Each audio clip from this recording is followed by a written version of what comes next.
Chapter 34-35, Chapter 509 War Goddesses vs. Tia. Chapter 34-35, Chapter 509 War Goddesses vs. Tia. Chapter 509 War Goddesses vs. Tia. Following the meteorite bombardment, the lush valley that was shrouded in mist transformed into a desolate wasteland shrouded in dust and smoke.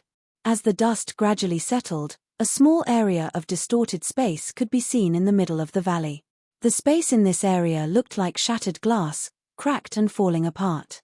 Inside the shattered space, Inchcaline and 6 war goddesses stood unharmed. But despite Inchcaline successfully stopping the mutated Floor Master's devastating attack, Riverlight and the other Scarecrow Fox members couldn't help but be stunned. The spatial barriers are cracked. How is this possible? This is the Vice Commander's strongest defensive skill.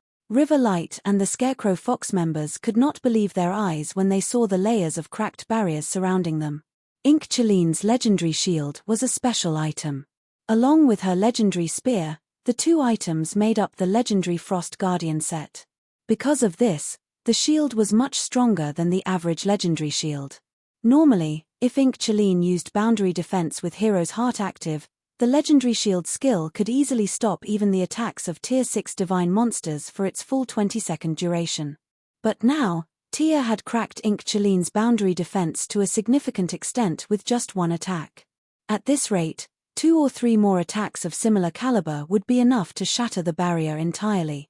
At this moment, Inchcaline's expression had also turned solemn as she looked up at Tia in the sky.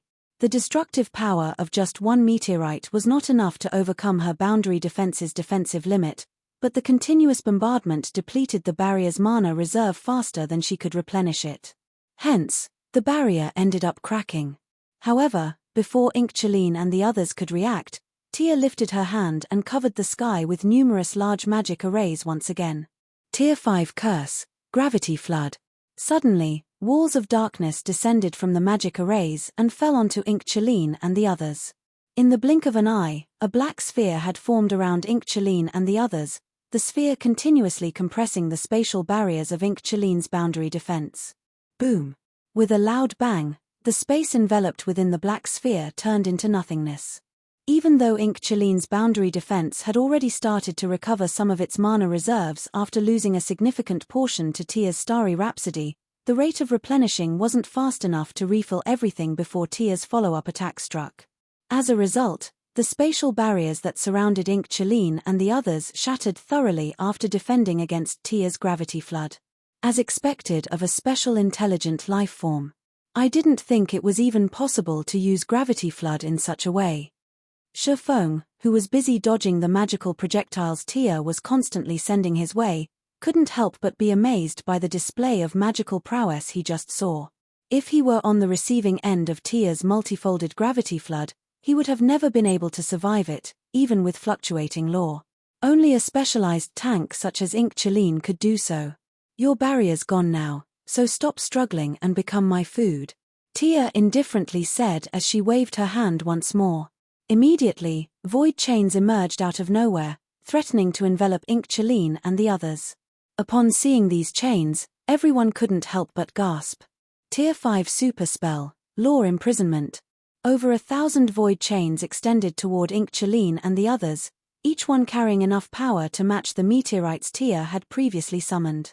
These chains also possessed incredible speed. Combined with their numbers, it would be impossible for Inchcaline and the others to dodge and block them completely. Just as the void chains were about to reach Inchcaline and the others, the 6 war goddesses suddenly opened their eyes in unison. At this moment, the 6 war goddesses felt like they were of one body. Good. Attack. When Shifeng saw the war goddesses completing their preparations, he promptly gave the command to attack. Suddenly, the intensity of the 6 war goddesses' auras increased substantially. At the same time, the phantom of a war goddess appeared behind them, the phantom measuring over 100 meters in height. As soon as the phantom war goddess appeared, the void chains that threatened to envelop Inchcaline and the others shattered and faded out of existence. Then, before Tia could react, the phantom war goddess threw a golden spear at her. The golden spear was like a lightning bolt, piercing through space and time in a flash. Even as a Tier 5 special intelligent life form, Tia failed to react to the attack, her heart pierced by the golden spear before she could even blink.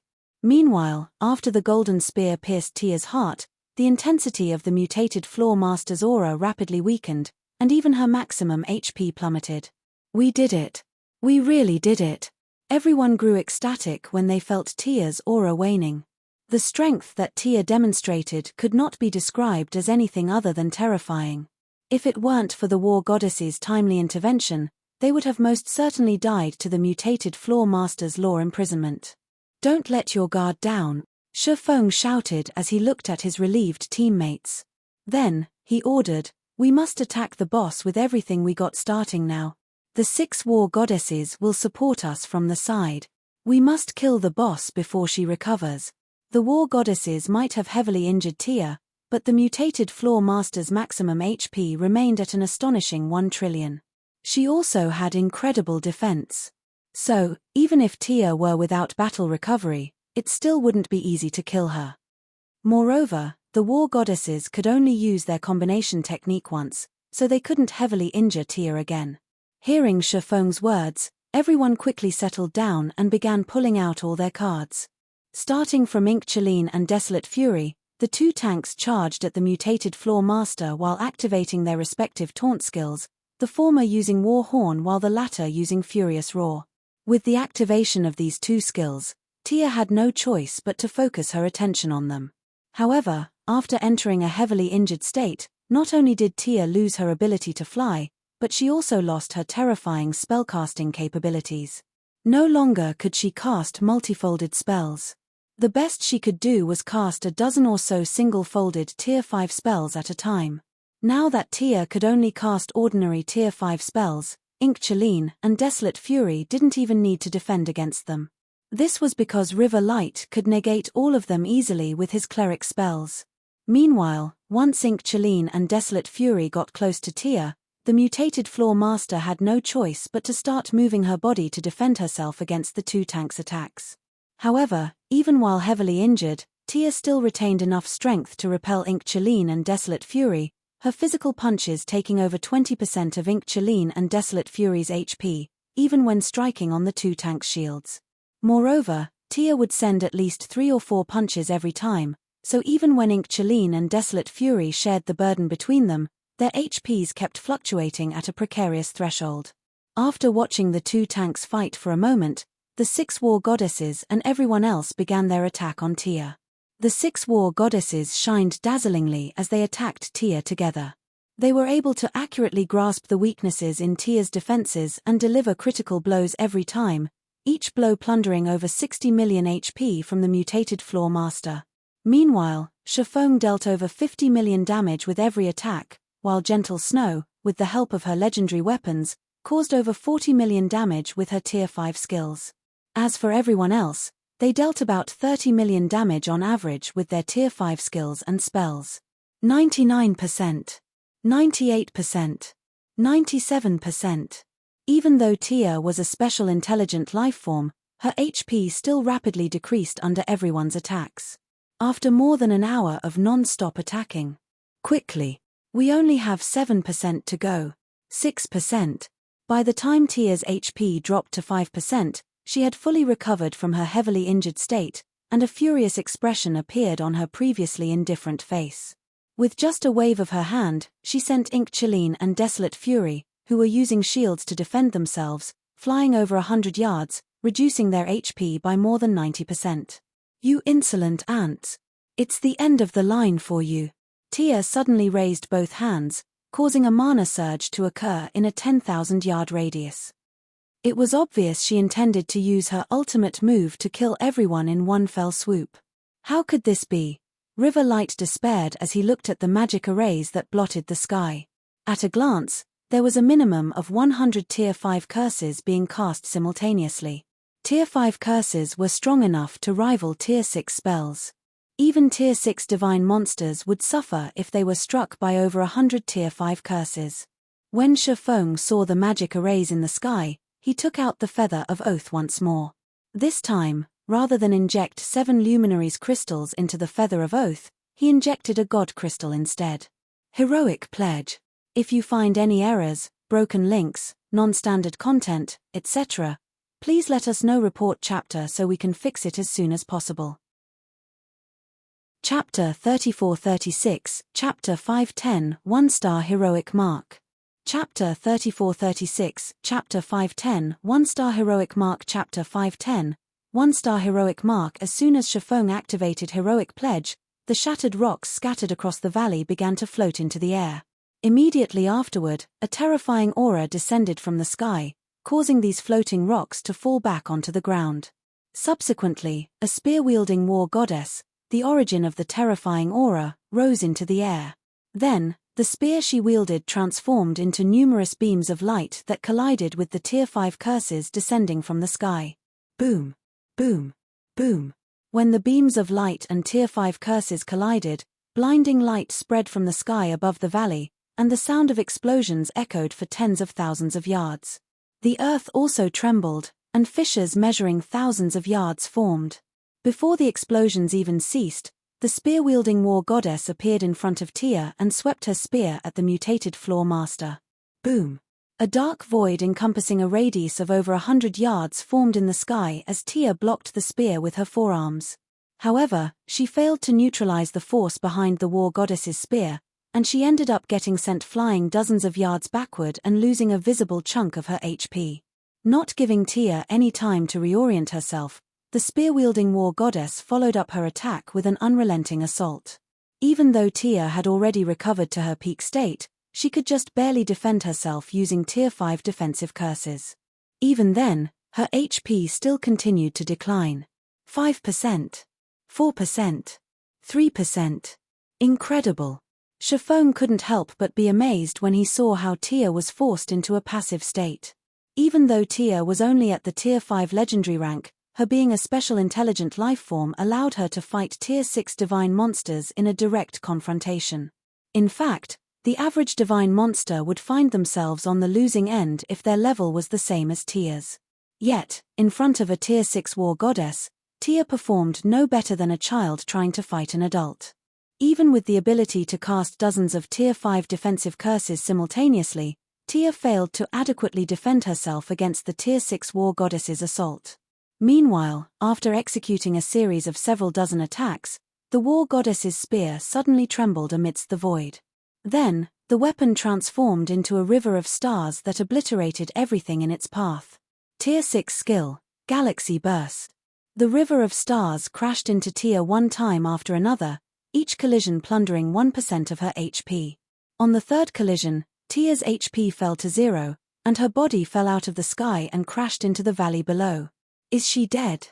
Everyone fell into a daze when they saw Tia suddenly falling out of the sky and the numerous magic arrays in the sky fading out of existence. It should be known that only a few seconds had passed from when the war goddess rose into the air to block all of Tia's Tier 5 offensive curses to when the war goddess killed Tia. Tia's strength was evident to all. Even a Tier 5 dragon would not be her match. Yet, the mutated floor master was thoroughly outclassed by the Tier 6 war goddess. Who is this person? River Light was at a loss for words as he looked at Shifeng standing in the distance. A Tier 6 war goddess. A combatant of such caliber could rank amongst even the greater god's domain's apex existences, let alone the eternal realm. Not even pseudo-apex powers would want to provoke such an existence. At this time, Inkcheline also wore a complicated expression as she looked at the Tier 6 war goddess in the air. Originally, she thought that their two groups were in a mutualistic relationship. She felt that while Shifeng's group might be powerful, they still needed Scarecrow Fox's help in the underground Crystal Palace. However, by the looks of things, it seemed she was sorely mistaken. With the help of the Tier 6 war goddess, Shifeng could easily sweep through the entire underground Crystal Palace's 4th floor. Of course, what Inkcheline did not know was that the Tier 6 war goddess had a short duration of 30 minutes. 30 minutes might be enough to finish off a near-death Tia, but it would be a different story if Tia was still at full HP regardless. Following Tia's death, everyone on the team received enough EXP to level up at least once. Then, a series of system notifications rang in their ears. System.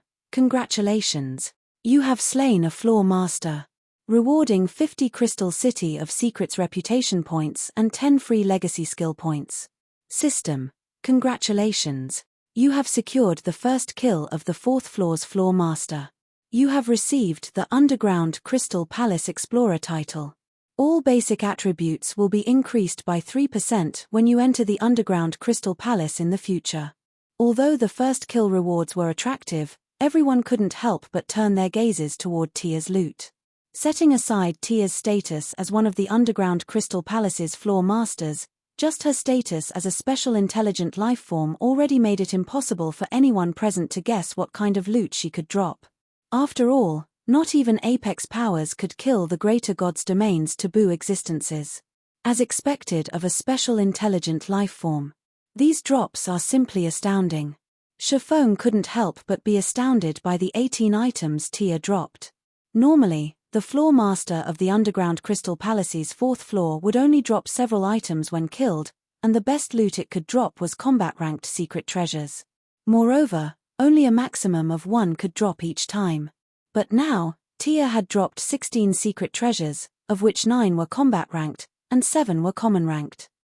In addition, among the combat-ranked secret treasures dropped, there was even the Ice Crystal set, which was famous throughout the Eternal Realm during Shifeng's previous life. Similar to the Grey Moon set, the Ice Crystal set was a 6-piece set. However, unlike the Grey Moon set, the Ice Crystal set offered 2 set effects when all 6 pieces were collected. The first set effect increased all basic attributes by 15%, while the second set effect increased the user's mana protection by 50%. Meanwhile, Tia happened to drop a complete Ice Crystal set, while the remaining 3 combat-ranked secret treasures were individual pieces.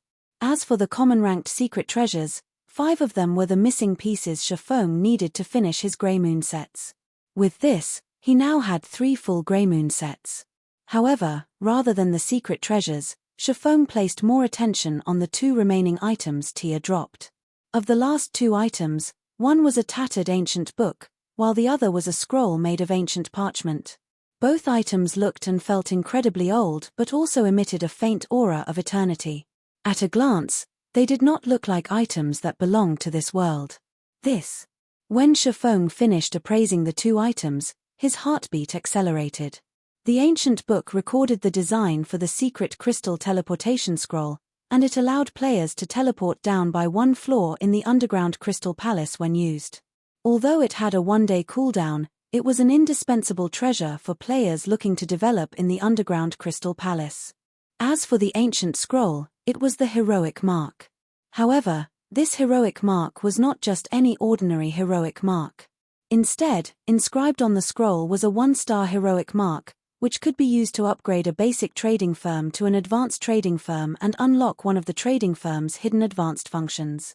If you find any errors, broken links, non-standard content, etc., please let us know. Report chapter so we can fix it as soon as possible. Chapter 34-37, Chapter 511, Trading Firm Upgraded.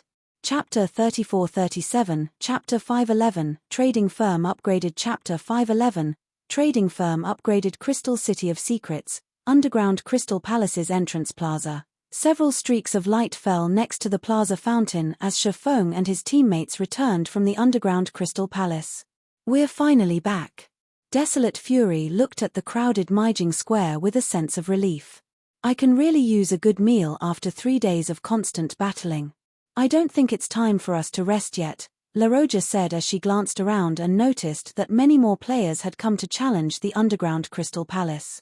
Then, she turned to Shifeng and asked, "When will we be leaving, Guild Leader Black Flame?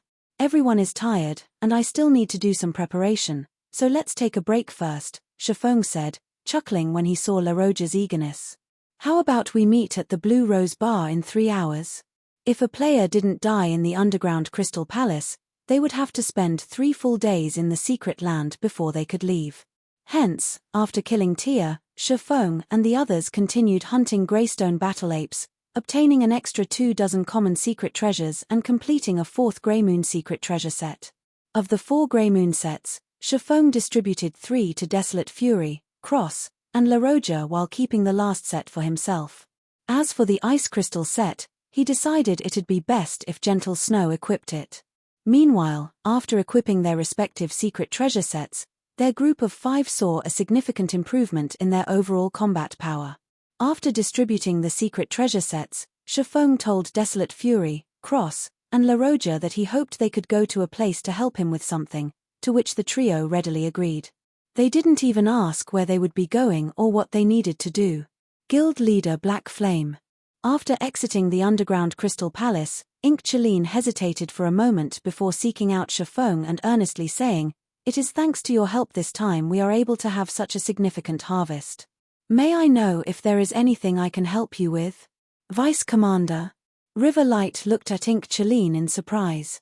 The Scarecrow Fox adventurer team had always acted independently and would never approach any powers. This was also Inkchaline's style of doing things. Will that be fine? Shifeng also knew about the Scarecrow Fox adventurer team's manner of operation, so he couldn't help but find Inkchaline's offer surprising. In reality, Shifeng did plan to bring some experts back to the miniature ancient world with him. After all, the miniature ancient world was currently targeted by many realms, so it would be unrealistic for him to try to tackle this problem by himself. It's fine. Inkchaline nodded. This is my decision. If I act alone, the commanders won't have any opinions. As soon as Inkchaline finished speaking, the other Scarecrow Fox members promptly spoke up as well. How sly of you, Vice Commander.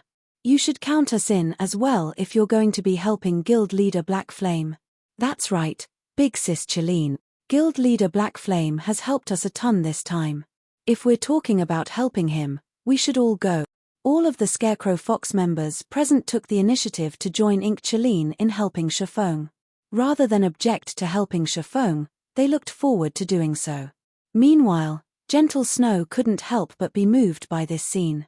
While she wasn't a member of Scarecrow Fox, she knew how strictly the adventurer team was against involvement with other powers. Depending on the impact of their actions, Inkchaline and the others could be dismissed from Scarecrow Fox. As for Shifeng, he couldn't help but be put in an awkward position when he saw Scarecrow Fox members' eagerness to help. After waiting for everyone's excitement to settle down, he said, "Everyone, while I do need help, I can only bring a small number of people with me." While he did plan to bring some helpers back to the miniature ancient world, he also planned to bring a batch of people to the Eternal Realm for Zero Wings development. Meanwhile, the Abyss Workshop certification could only teleport up to 20 people at a time. So, he could only bring a few people with him to the miniature ancient world, lest these people wished to stay there for the foreseeable future. In that case, seeing the awkwardness in Shifeng's expression, Inkchaline looked to her subordinates and said, "River Light, Blaze Eye, and I will follow Guild Leader Black Flame while the rest of you take a break in the Crystal City." Ultimately, the members of Scarecrow Fox could only go along with Inkchaline's arrangement. Inkchaline, along with River Light and Blaze Eye, were the strongest members of their team. If only a limited number of people could follow Shifeng, the 3 of them would be the most suitable candidates. Following this, Shifeng parted ways with everyone, making his way to the secret crystal trading firm, which was located on the city's outskirts, by himself. Although the 1-star heroic mark didn't have an expiration date, the earlier he upgraded the trading firm, the earlier it could start bringing him fortunes. It would also help in changing everyone's mindset. If he waited too long, and the notion that the Eternal Realms trading firms were unprofitable became deeply set in everyone's mind, it would take a lot of effort to change everyone's opinions later on. Secret Crystal Trading Firm. Now that 3 days had already passed since access to the underground Crystal Palace was made available, the number of players visiting the secret crystal trading firm had decreased significantly. At this time, only a couple of teams could be seen selecting commissions to challenge on the first-floor hall. Sure enough, the various powers have already swiped all the commissions made by nobles. It looks like we can only take on these advanced guard quests, a level 153 middle-aged man carrying a huge axe on his back said in frustration as he looked at the commission list presented by the receptionist. "Boss, we've saved up quite a bit of money recently. Why don't we go to the underground Crystal Palace?" a level 152 elementalist youth standing next to the middle-aged berserker suggested. Many teams have suffered at the hands of the holy race recently. Not only did these teams not make any money, but they even lost their deposit. Even if advanced commissions don't require large deposits, the risk and reward are not proportional. We'd be better off trying our luck in the underground Crystal Palace. I heard that the teams that went to the underground Crystal Palace returned with huge harvests. With our team's strength, we can definitely give it a try. I guess you're right. The middle-aged berserker nodded after pondering over the young elementalist's words for a moment. All right. Let's try our luck in the underground Crystal Palace. If we're lucky enough to find a secret treasure, we'll strike it rich. After saying so, the middle-aged berserker led his team out of the first-floor hall, making the already sparsely populated hall even more desolate. When Shifeng saw this scene, he didn't think much of it and went upstairs. The appearance of the holy race turned all profitable trading firms in NPC cities into losing businesses, but the channels for players to make money in NPC cities have also increased. In the case of the Crystal City of Secrets, players could earn a huge profit just by obtaining some materials from the underground Crystal Palace or drawing maps of the secret land. Not to mention, there was also the possibility of obtaining secret treasures in the underground Crystal Palace. Currently, even a common secret treasure could sell for dozens of eternal gold. That was already enough money to buy an ordinary shop in the Crystal City's suburbs. If one was lucky enough to obtain 2 secret treasures, one could even purchase a shop inside the city. Meanwhile, whether one decided to lease their shop to others or use it to do business, one would be guaranteed a steady income. This was because NPC cities were currently regarded as the safest places in the Eternal Realm for both players and NPCs. Because of this, many NPCs would visit NPC cities to trade. Not only would these NPCs sell quality items to the city's shops, but they would also purchase items from shops. During the early stages of the Eternal Realm, the buying power of NPCs was even greater than players. Therefore, the number of players willing to visit the trading firm in the Crystal City of Secrets was even lower than that of other NPC cities. A short while later, Shifeng arrived at the core room located on the secret crystal trading firm's top floor. Then, he carefully took out the 1-star heroic mark from his bag. Unlike the trading firms of guild cities, the trading firms of the Eternal Realm's NPC cities required prestige to be upgraded. Meanwhile, a heroic mark was the best way to convince NPC nobles of a trading firm's strength and get them to make commissions with the trading firm. System: do you want to engrave the 1-star heroic mark into the trading firm's core magic array? After engraving the 1-star heroic mark, the trading firm needs to be upgraded into an advanced trading firm, and the upgrade will cost 1,000 eternal gold. Do you wish to proceed with the engraving? Engrave it. Shifeng answered without hesitation. Throughout the past 3 days, he had already received the subsequent profits generated from the earth and magic flower sales and obtained 1,990 eternal gold. Not even pseudo-apex powers had this much liquidity. If you find any errors, broken links, non-standard content, etc., please let us know. Report chapter so we can fix it as soon as possible. Chapter 3438, Chapter 512, Hidden Advanced Function. Chapter 3438, Chapter 512, Hidden Advanced Function. Chapter 512, Hidden Advanced Function. Crystal City of Secrets, Secret Crystal Trading Firm. What's going on? Why did I get teleported outside? Look at the trading firm. The whole building's sealed off. What's the trading firm's owner trying to do? Why did they drive everyone out of the building? How are solo players like us supposed to make money now? After getting forcibly teleported out of the secret crystal trading firm, many solo players were quickly pushed to the brink of insanity when they saw the trading firm that was now enveloped in a black magic barrier. Unlike players operating in teams, solo players had a much more difficult time making money in the Eternal Realm. The increasing number of Holy Race players operating out in the fields only served to make the situation worse. Now, most material collection quests had become so dangerous that most solo players would steer clear of them. For solo players operating in the Crystal City of Secrets, the secret crystal trading firm was one of the few channels which they could earn money through. Yet, now, they could no longer enter the trading firm. This was a terrible development as it would no longer affect their income but also delay their entry into the underground Crystal Palace. If they couldn't quickly find an equally good source of income, the gap between them and players operating in teams would grow even bigger. However, Before the players on the street could further their discussions, all players operating within the Crystal City of Secrets region received a system announcement. Regional system announcement: the secret crystal trading firm has been upgraded to an advanced trading firm. It is expected to reopen in 1 hour. The system announcement repeated 3 times, stunning the noisy solo players on the street into silence. All of them couldn't help but look at the system announcement again and again, wondering if they had misread it. Madness. This is madness. It got upgraded into an advanced trading firm, just like that. Damn. Who's the one who bought the secret crystal trading firm? None of the powers operating in the city even have an advanced shop. Following the system announcement, even players who had never bothered to visit the trading firm to pick up commissions started to get excited, a flame of passion burning in their eyes. Trading firms could be found all over the greater God's domain, so anyone who had spent some time playing God's domain would know about them. Naturally, they also knew how significant of a difference there existed between a basic and advanced trading firm. For expert players and the various powers, the existence of basic trading firms was basically negligible. Unless they could secure a commission made by an NPC noble with 100% certainty, they would not bother visiting basic trading firms. Even in the Eternal Realm, the various powers teams would only ever bother taking on commissions issued by NPC nobles.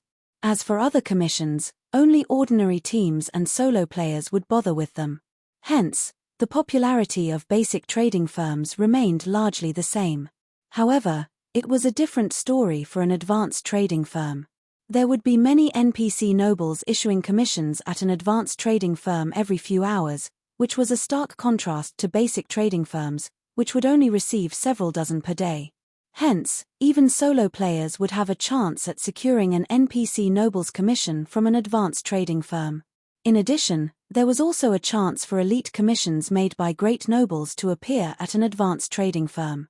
If players could complete an elite commission, the amount of city reputation points they could receive from it would be several times that of an ordinary noble's commission. Underground Crystal City's entrance plaza. At this time, the crowd gathered at the plaza could be seen voluntarily stepping aside and opening a path for a 20-man team that had just exited the underground Crystal Palace. The leader of this team was a young red-haired female elementalist. This elementalist not only carried a legendary staff, but she was also equipped with 2 pieces of legendary equipment, specifically a set of cloth armor and a hat. Upon closer inspection, one could also see secret treasures attached to these 2 pieces of equipment. However, despite many expert players salivating at the elementalist's secret treasures, none dared to have any thoughts about them. This was because even the weakest member of this 20-man team was a 5th-floor expert. The team's several elderly folk were even well-known saint-ranked experts in the greater God's domain. "Should we go and check out that trading firm, Miss Billow?" a tall young man carrying a shield whispered to the female elementalist after seeing the system announcement. "Not necessary," the elementalist going by the name of Billowing Water, indifferently said as she focused her gaze on a distant guild residence. "A couple of noble commissions won't make us much money. Rather than waste our time running between places, we should prioritize recruiting more experts into our guild and organize the information we collected from the underground Crystal Palace. If we can have more teams enter the underground Crystal Palace, we'll be able to gather more secret treasures. Once our main force is fully geared, earning money will no longer be a problem." "Understood." The tall young man nodded in agreement. Aside from Billowing Water's team, the various powers operating in the Crystal City similarly did not bother sending their members to the secret crystal trading firm. All of them decided it was more important to focus their efforts on the underground Crystal Palace than completing a couple of noble commissions. Meanwhile, over at the secret crystal trading firm, the trading firm enveloped by a pitch-black magic barrier had undergone great changes. The originally old and dilapidated building had become an exquisite construction with 10 floors. The first 2 floors were open to everyone, and anyone could accept commissions from there. However, access to the 3rd floor and onwards was limited to members only. Specifically, the 3rd, 4th, and 7th floors were only open to basic members and above, while the 5th, 6th, and 8th floors were open to advanced members only. As for the 9th floor and above, they were off-limits to even advanced members, and only those with permission from the trading firm's owner could enter. What luck! Shifeng was secretly overjoyed when he saw the features available on the trading firm's 7th floor and above. I didn't think I would get the secret treasure market. Once a trading firm reached the advanced rank, a membership system would be introduced with 3 ranks: non-members, basic members, and advanced members. Whichever rank players received would depend on how much money they were willing to pay. Non-members didn't need to pay any fees, but basic and advanced members needed to pay a weekly membership fee. This was because basic and advanced membership slots were limited. In the case of a 1-star advanced trading firm, it would only have 5,000 basic membership slots and 1,000 advanced membership slots. As for how much players needed to pay for each type of membership, it was entirely up to the trading firm's owner to decide. Meanwhile, regardless of whether players became a member, it wouldn't affect their ability to accept commissions at the trading firm. The only difference separating members and non-members was the ability to enjoy the hidden advanced functions a trading firm would gain once it reached the advanced rank. There were various advanced functions an advanced trading firm could potentially obtain, with some being good and some being better. In the case of the Eternal Realms trading firms, there were 2 advanced functions regarded as the best, and one of them was the secret treasure market. Normally, unless one could obtain a 3-star heroic mark and use it to unlock all of an advanced trading firm's functions, one would otherwise have to rely on luck to get the advanced functions they wanted. So, Shifeng felt like he had hit the jackpot when he saw that the 1-star heroic mark he used had gained him the secret treasure market. Meanwhile, as its name suggested, the secret treasure market was a place where the city's NPC great nobles would periodically sell some secret treasures. The secret treasure market was divided into 3 levels: common, combat, and extraordinary. The 3 levels corresponded to the first 3 ranks of secret treasures, and they indicated the highest possible rank of secret treasures that could appear on them. As for the fantasy rank secret treasures, they were exceedingly rare even for the Eternal Realms NPCs, so no NPC would sell them. Of the secret treasure market's 3 levels, the common level was situated on the 7th floor and open to basic members and above, the combat level was situated on the 8th floor and open to advanced members only, and the extraordinary level was situated on the 9th floor and opened only to players with advanced membership and permission from the trading firm's owner. System: the secret crystal trading firm has been successfully upgraded to an advanced trading firm. Do you wish to reopen it now? TL notes: 1. Billowing water. Her name in real life is Weilan, and she is Yang Hua's daughter. Seeing as Xia Qingying refers to Yang Hua as Uncle Yang, I assume that Yang is Yang Hua's surname. So, Weilan's full name should be Yang Weilan. If you find any errors, broken links, non-standard content, etc., please let us know. Report chapter so we can fix it as soon as possible. Chapter 3439, Chapter 513, Frightening Start. Chapter 3439, Chapter 513, Frightening Start. Chapter 513, Frightening Start. Crystal City of Secrets, Secret Crystal Trading Firm. Following the sound of glass shattering, the pitch-black barrier that enveloped the trading firm cracked and faded out of existence, revealing a brand new and towering building. Is this the new trading firm? 10 floors. It's surprisingly tall. Quick, look, there seems to be a new rule posted next to the entrant. The reopening of the new secret crystal trading firm immediately caught the attention of independent players who previously lacked interest in it. Everyone was curious to see what the Crystal City's advanced trading firm had to offer. However, when everyone saw the announcement posted next to the entrance, an uproar immediately ensued. Whoever's running this place must be crazy. 20 eternal silver for a basic membership and 1 eternal gold for an advanced membership. This is daylight robbery. This isn't just daylight robbery. This is slavery in disguise. I am at the Crystal City's standard for experts, but the best I can hope to make in a day is 2 or 3 eternal silver. I'd have to slave away for an entire week just to get a basic membership, yet each term lasts only 1 week. Everyone criticized the new rule set by the trading firm, and they cursed the owner of the secret crystal trading firm for being crazy. As for the various powers members who had come to investigate, some of them burst out laughing. It was no secret in the greater God's domain that advanced trading firms came with a membership system. This membership system was also the main way for advanced trading firms to generate revenue. Meanwhile, depending on the level of membership players bought, they could enjoy varying benefits when accepting commissions. One example of an advanced trading firm's membership was the improved efficiency of accepting commissions. More specifically, members wouldn't need to compete with non-members over the limited counters in the public hall. They could simply head to the members-only area to do so. This would not only save them a lot of time, but it would also increase their chances of securing commissions issued by nobles and great nobles.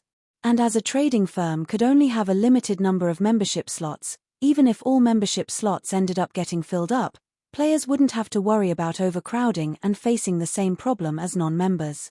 Of course, if players still weren't satisfied with the waiting time, there was also the option of signing up for advanced membership, which was even more limited in quantity. Meanwhile, players who valued their time more than money would usually be willing to sign up for a trading firm's membership, but that would only be true under the condition that the price was reasonable, and the secret crystal trading firm's membership pricing was anything but reasonable. Currently, every player operating in the Crystal City of Secrets was trying to save money to enter the expensive underground Crystal Palace. So, they would try to avoid spending money unnecessarily as much as possible. If the secret crystal trading firm's membership fee was just a few dozen eternal copper, most players might still consider it. But now, it cost 20 eternal silver just to get a basic membership. Unless the trading firm's owner was playing a joke on everyone with the announcement, they must have a few screws loose in their head. I'm afraid the average player won't be able to afford such high fees, guild leader Gentle Snow said when she heard the mocking and taunting of the players entering the trading firm. How about we lower the price a little to attract a group of players first? Gentle Snow was very surprised when she first learned that Shifeng had bought the secret crystal trading firm. If not for Shifeng going out of his way to call her here and task her with managing the establishment, she would have still been under the assumption that an apex power was behind the trading firm's purchase. After all, trading firms in the current Eternal Realm were essentially losing businesses. The good news was that the secret crystal trading firm was now an advanced trading firm, so they had an opportunity to turn the establishment into a profitable business. The bad news was that the prices Shifeng had set for the trading firm's membership were absurdly high. If they continue to leave the membership pricing as such, they would simply be wasting a good opportunity to make money. I get what you're trying to say, but we don't have much choice, Shifeng said, shaking his head. The current prices are already a bargain. It was true that an advanced trading firm offered more avenues to make money from than a basic trading firm, but the secret crystal trading firm's management fees had also increased accordingly. Previously, he only needed to pay 300 eternal gold per week for the secret crystal trading firm. But now that the trading firm had reached the advanced rank, the management fee was no longer just 300 eternal gold. 1200 G. Instead, it was 1,200 eternal gold. Indeed, he had to pay 1,200 eternal gold in management fees every week to the Crystal City of Secret.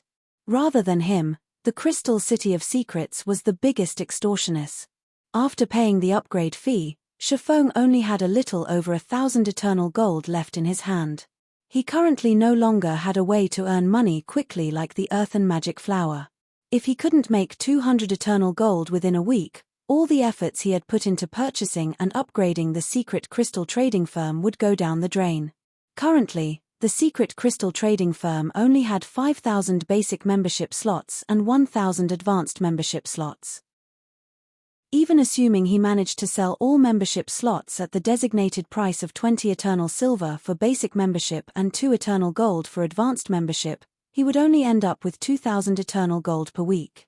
However, normally, it would be very difficult to fill all membership slots during the Eternal Realm's early stages.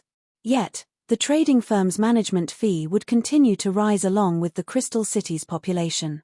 At some point, not even 2,000 eternal gold would be enough to cover the weekly management fee. A bargain. Gentle Snow was momentarily at a loss for words. She couldn't help but feel that she and Shifeng were from different worlds. Don't worry, Shifeng said and chuckled. It won't be long before they become more than willing to accept this price. Anyway, now that we are finished with business here, Let's head to the Blue Rose Bar. After saying so, Shifeng turned and left the secret crystal trading firm. Meanwhile, Gentle Snow looked at the trading firm's first-floor hall for a moment before gritting her teeth and following Shifeng out of the building. A few hours after Shifeng teleported back to the miniature ancient world with Gentle Snow and the others, the secret crystal trading firm, which was previously sparsely populated, became crowded with players looking to take on a commission. Many of these players were solo players, while only some were from adventurer teams, but every one of them frantically competed over the limited noble commissions. More than 100 people are waiting before us, Commander. It won't do for us to continue waiting in line, a level 152 young man from an ordinary adventurer team said as he looked at the players waiting in front of the first-floor hall's dozen or so counters. Then, he turned to the level 154 elderly knight standing next to him and continued, "By the time our turn arrives, all of those noble commissions would probably have long been taken."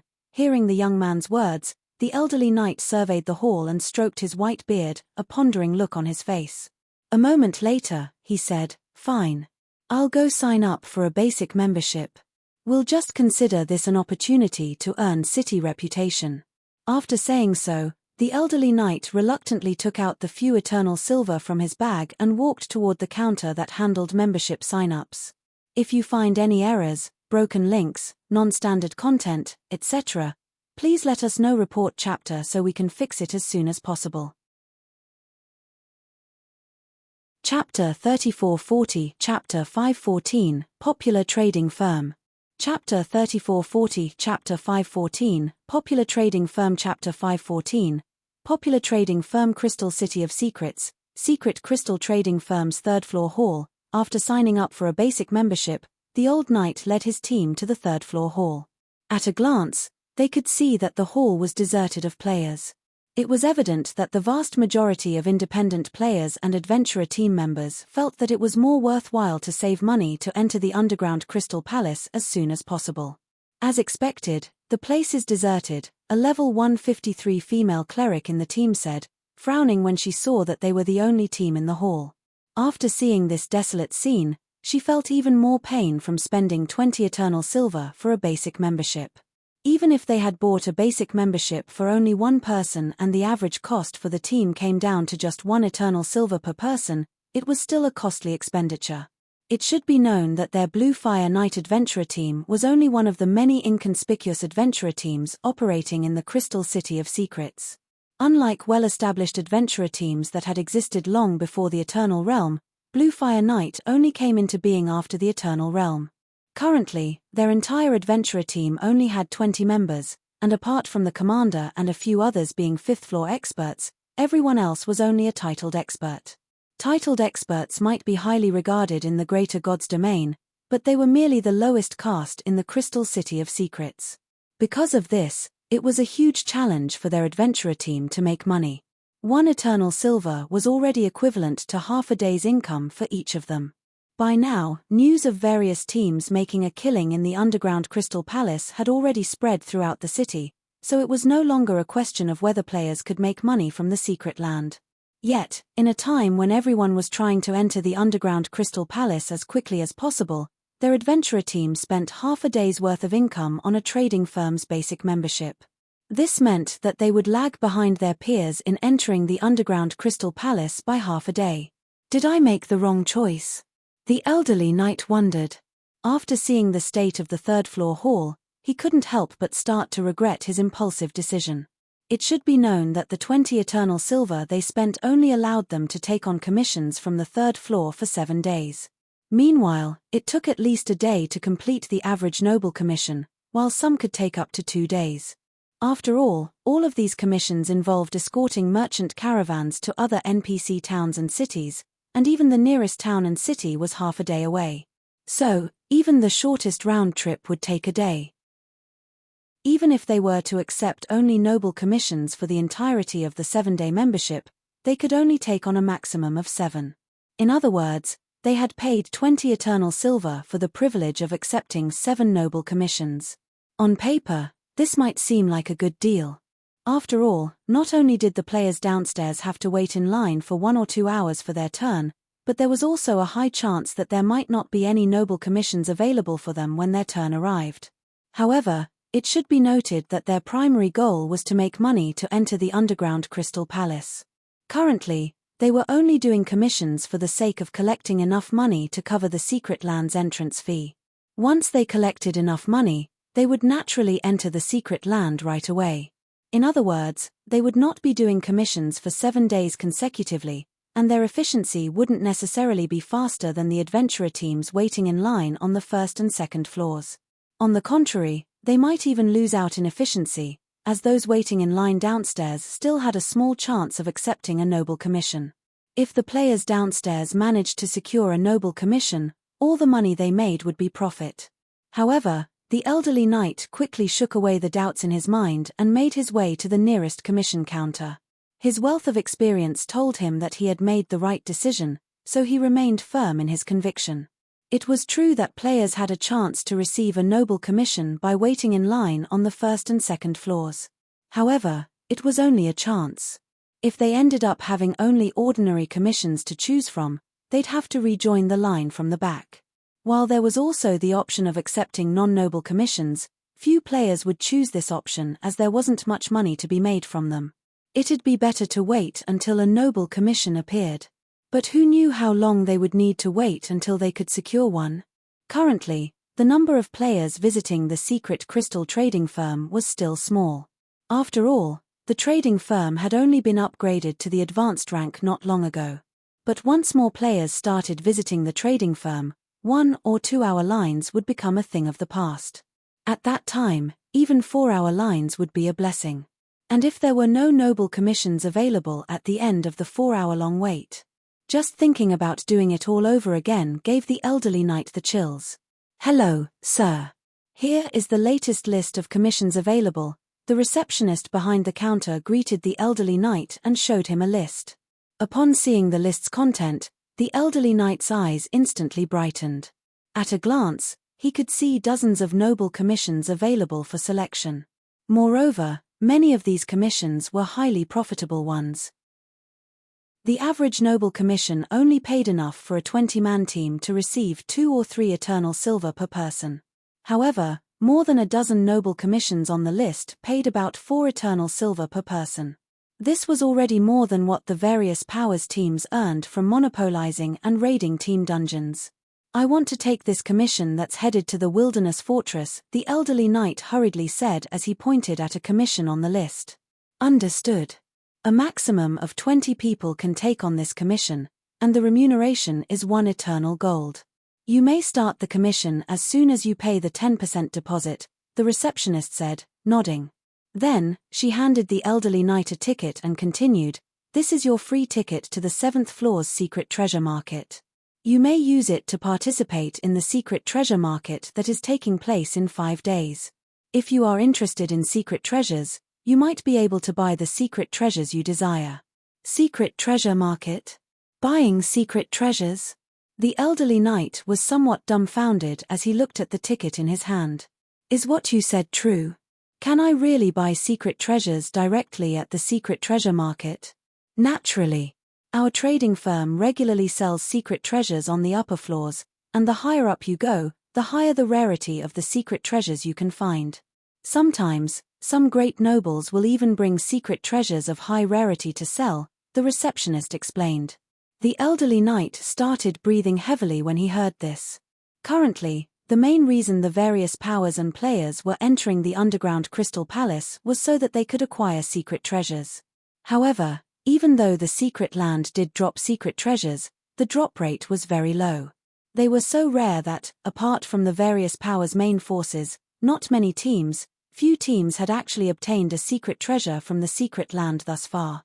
In such a situation, the ability to purchase secret treasures directly from NPCs was akin to a dream coming true. It should be known that whoever controlled the most and the best secret treasures in the Greater God's domain would have control over the Greater God's domain in the future. After the elderly knight concluded his interaction with the receptionist, he promptly shared the news of the secret treasure market with the rest of his team, causing everyone to wonder if he was daydreaming. However, after the elderly knight took out the ticket for the 7th floor's secret treasure market, Everyone was shocked to learn that secret treasures could be purchased directly. Enough talking. Not many people know of this news yet, so we should try to get enough money to secure a few advanced membership slots while we still can, the elderly knight said in a hurried tone. The trading firm's advanced membership slots are very limited, so I believe many powers would be willing to hire us as their agent. The members of Bluefire Knight nodded excitedly. Then, they began borrowing money from friends to make what would be a life-changing purchase. Around 1.5 hours after Bluefire Knight's members started their operation, more and more independent players discovered the secret crystal trading firm's secret, and news of the secret treasure market quickly spread. Half an hour later, every basic and advanced membership slot available in the secret crystal trading firm had been taken. At the same time, news of the secret treasure market finally reached the ears of the various powers operating in the Crystal City of Secrets, causing a huge commotion throughout the Eternal Realm. Everyone also began to pay attention to the secret crystal trading firm. However, Shifeng, the owner of the secret crystal trading firm, remained wholly ignorant of this situation. In fact, Shifeng didn't even know how long he had been stuck in the cross-realm teleportation passage until, finally, a space-time rift appeared within the passage and sucked him and his teammates into it. Then, a system notification entered everyone's ears. System warning: you have discovered the miniature ancient world. Space and time here are in a chaotic state, so you will not be able to contact the outside world after entering. If you find any errors, broken links, non-standard content, etc., please let us know. Report chapter so we can fix it as soon as possible. Chapter 3441, Chapter 515, Different Era.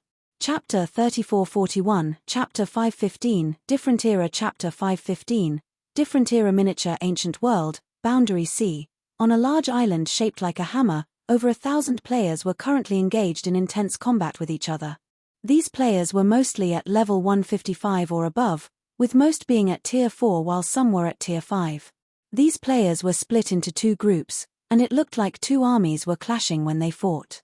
Both groups mainly fought using two tactics. They would either have numerous tier 4 players supporting a couple of tier 5 players using magic barriers, or have a bunch of tier 4 players fight with the assistance of battle arrays.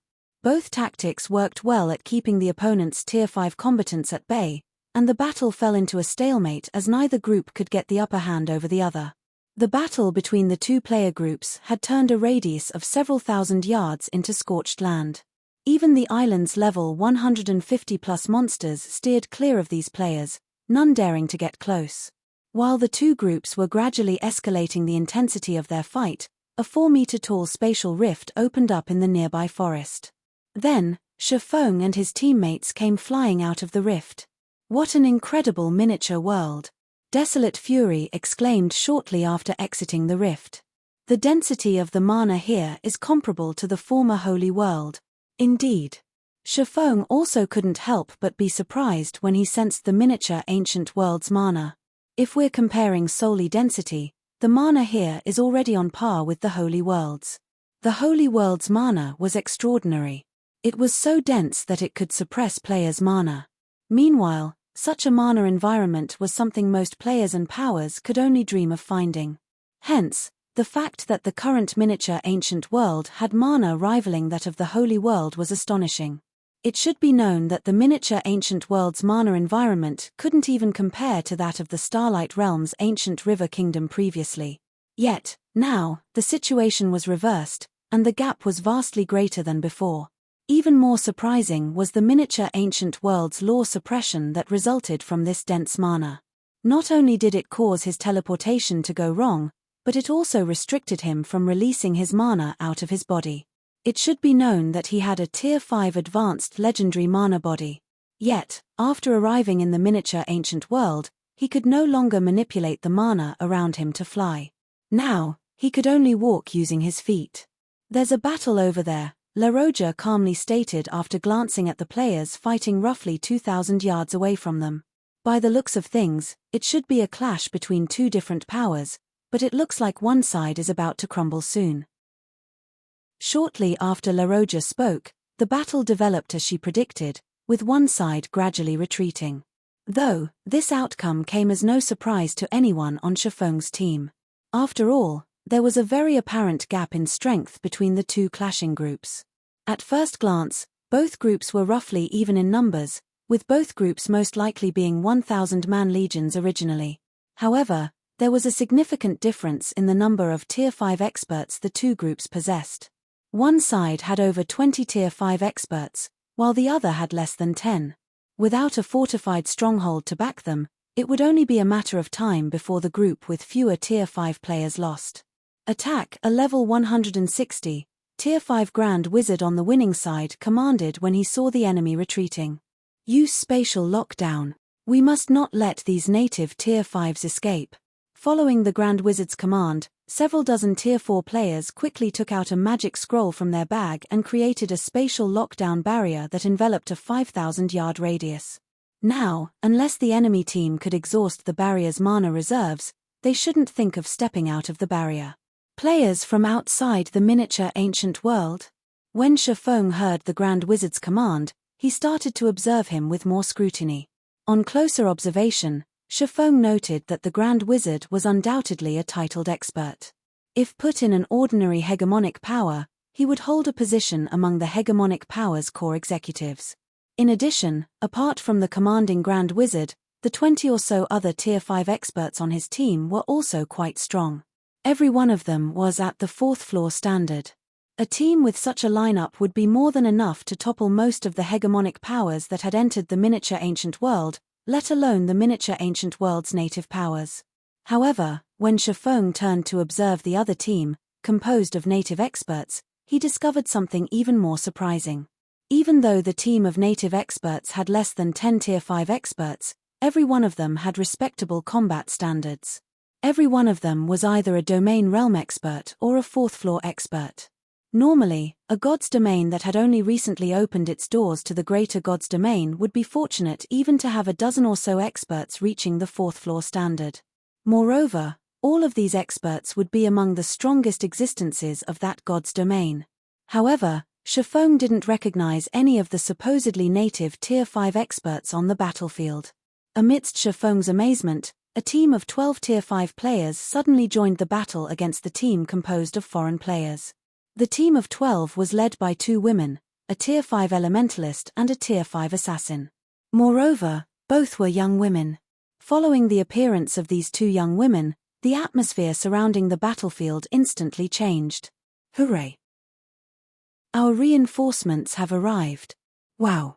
It's the Azura Mercenary Alliance's Clear Sky and Nightingale. We're saved. The native players grew ecstatic when they saw the team of 12 joining the battlefield. A look of reverence even appeared on their faces when they saw Lin Yaoyu and Zhuo Yalin leading the team. As for the foreign players, they exploded into an uproar when they saw the 12-man team. Damn it! Why is it those 2? The Grand Wizard commanding the foreign team cursed when he saw Lin Yaoyu and Zhuo Yalin. Then, with great reluctance, he commanded, "Everyone, retreat."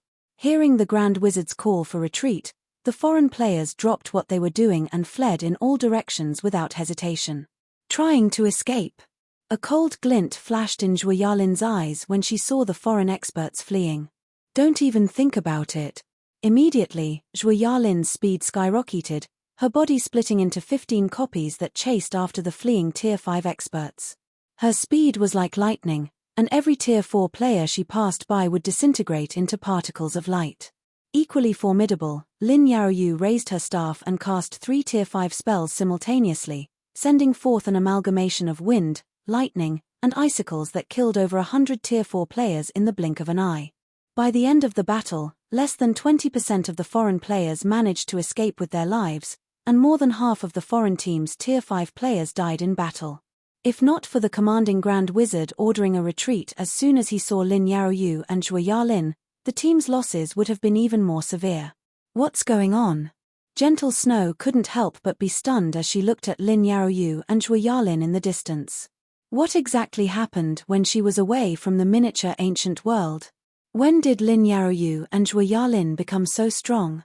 TL notes. 1. Lin Yaoyu equals Clear Sky, formerly, or still is, the God's Domain Academy's director. Zhuo Yalin equals Nightingale, Witness to Chiffon clearing the Colosseum's fifth-floor test. * Colosseum is where players could fight for a chance to reconstruct their mana bodies. 2. If you find any errors, broken links, non-standard content, etc., please let us know. Report chapter so we can fix it as soon as possible. Chapter 3442, Chapter 516, Rumored Founder. Chapter 3442, Chapter 516, Rumored Founder. Chapter 516, Rumored Founder. Those two are incredible. Those fourth-floor experts didn't even last more than 3 moves against them. Even among titled experts, they have already reached the standard of paragons. They don't look very old, either. With such strength and talent, they would still be considered top-tier paragons even if they joined an upper-ranking hegemonic power. When the battle finally concluded, Desolate Fury, Ink Chalene, and the others started to analyze Lin Yaoyue's and Zhuo Yalin's performances. At the same time, they started to take the miniature ancient world more seriously. Fourth-floor experts and titled experts might be everywhere in the Eternal Realm, but that was because the former Holy World was a gathering place of the various realms' geniuses and paragons. Normally, a fourth-floor expert would be considered a famous individual in any kingdom or empire of any realm. As for paragons, they were nigh invincible existences among players of the same generation in any kingdom or empire. Different from Desolate Fury and the others, Chiffon couldn't help but be surprised when he saw Lin Yaoyue's and Zhuo Yalin's performances. At this time, whether it was Lin Yaoyu or Zhuo Yalin, both of them were already strong enough to rival Saint Nine, the former 10th-ranked player on the miniature ancient world's god-ranked expert list. In other words, they had reached the standard of the ancient river kingdom's 10 great paragons. However, Chiffon clearly remembered that before he left the miniature ancient world, the two had yet to even reach the domain realm, let alone the standard of titled experts and paragons. On the other side, after Lin Yaoyu and Zhuo Yalin achieved victory over the foreign players, the native players cheered with joy. As expected of Azura's Clear Sky and Nightingale. I wonder when I can become a core member of Azura. A core member. Stop daydreaming. Most of the god-ranked experts from the former first-rate guilds and superpowers are still stuck as internal members of the Azura Mercenary Alliance. At present times, only those who have reached the titled standard are qualified to become core members. I really envy those who joined Azura early on. If I had joined a few months earlier, I might have become an internal member by now. Forget about it. I heard that Azura is currently recruiting many young geniuses to nurture, and those who pass will get to train in the rumored Primordial Tower right away. If the tower is anything like the rumors mention, those rookies will most likely take up a bunch of internal member slots. They get to train in that Primordial Tower. It seems that even the Azura Mercenary Alliance is feeling quite a bit of pressure this time. After seeing Lin Yaoyu and Zhuo Yalin achieve victory, many of the native players present expressed their admiration for the Azura Mercenary Alliance. Yearning also filled their eyes when they spoke about Azura's Primordial Tower. While everyone was engaged in discussion, the 10 other members of the Azura Mercenary Alliance returned to Lin Yaoyu and Zhuo Yalin's side. These 10 players were all young men and women who had reached Tier 5, and they couldn't help but feel prideful when they received the worshipping gazes of the Tier 4 youths around them. Passing the Azura Mercenary Alliance's test was not an easy feat. Meanwhile, the 10 of them were not only fortunate enough to pass the test, but they even became internal members of the Mercenary Alliance. To top it all off, they got to fight alongside Lin Yaoyu and Zhuo Yalin, 2 of the Azura Mercenary Alliance's Grand Elders. This was an opportunity many could only dream of obtaining. We're done with the cleanup, Miss Nightingale, a level 157 berserker reported. But I came across a group of Tier 5 players roughly 2,000 yards away. I don't recognize them, and they don't seem like native players, but a man and a woman among them claimed to know both of you and want to talk to you. As soon as the male berserker finished speaking, the female swordsman beside him sneered and said, "Ghost Axe, who doesn't know Miss Clear Sky and Miss Nightingale in the miniature ancient world? There are tons of people queuing up to meet them. How can you even believe those people's words?" The other members of the team also nodded in agreement with the female swordsman's words. They felt that the berserker named Ghost Axe was too naive. A group of unfamiliar Tier 5 players? And they said they know us? Zhuo grew a little curious. Oh, the woman said her name was Gentle Snow, Ghost Axe suddenly added. She said you'll know who she is once you hear this name. Big Sis Snow? Zhuo voice was full of excitement. Take us there quickly. Big Sis is back. A look of surprise also appeared on Lin Yaoyue's face. Hearing the two's urging, Ghost Axe dared not waste any time and hurriedly led them to the forest where he came across Gentle Snow. Meanwhile, Zhuo and Lin Yaoyu followed him closely without hesitation. Upon seeing this scene, the female swordsman who previously mocked Ghost Axe couldn't help but be stunned. She also couldn't help but wonder who Gentle Snow was. In no time, Lin Yaoyu and Zhuo arrived at a temporary campsite under Ghost Axe's lead. Then, when they spotted two familiar faces sitting around the campsite, unprecedented joy and excitement colored their faces. Subsequently, Lin Yaoyu and Zhuo brought the team of 8 Tier 5 players away from the island on their bronze warship, making a bee for the Abyssal Star City, the Azura Mercenary Alliance's main headquarters. As the Azura Mercenary Alliance's main headquarters, Abyssal Star City attracted tons of visitors every day, many of which came to join the Mercenary Alliance. Many powers had also chosen to settle down in Abyssal Star City, causing the city's player population to reach a frightening level. Nowadays, even Azura members with priority access to the city have to queue up for several hours to enter the city. As for non-members, it was anyone's guess as to how long they had to wait in line.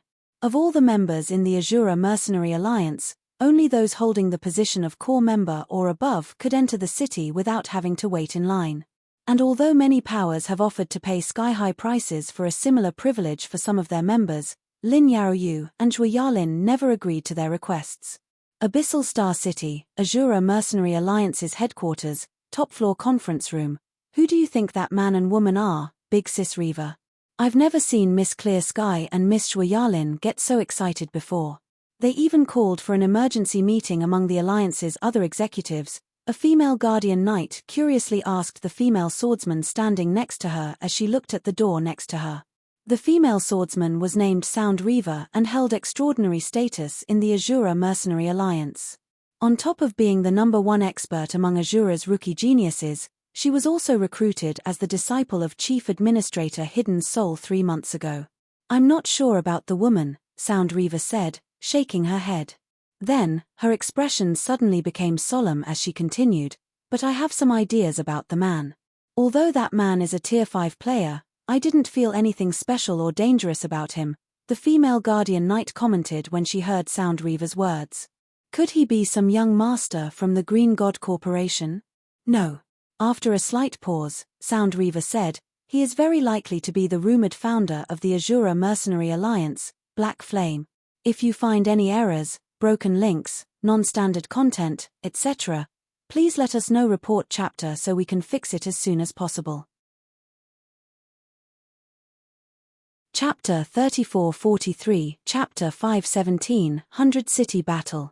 Chapter 3443, Chapter 517, 100 City Battle. Chapter 517, 100 City Battle. Black Flame?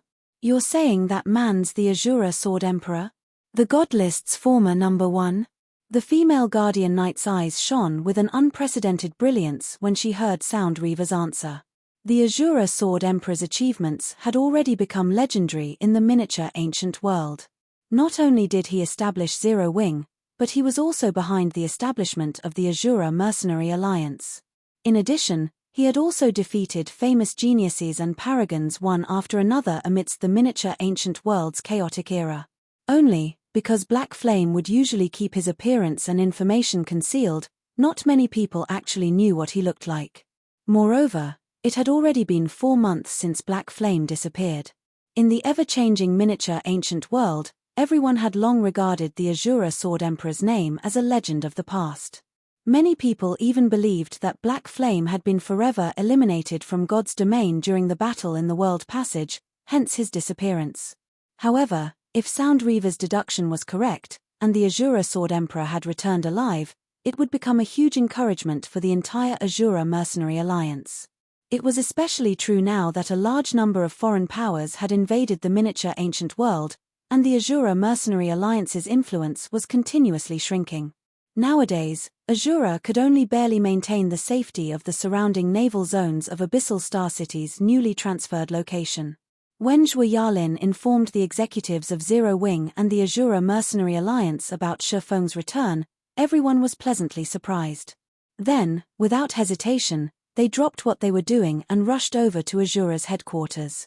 Unfortunately, due to the drastic changes in the miniature ancient world's environment rendering teleportation useless, everyone had to travel back by foot.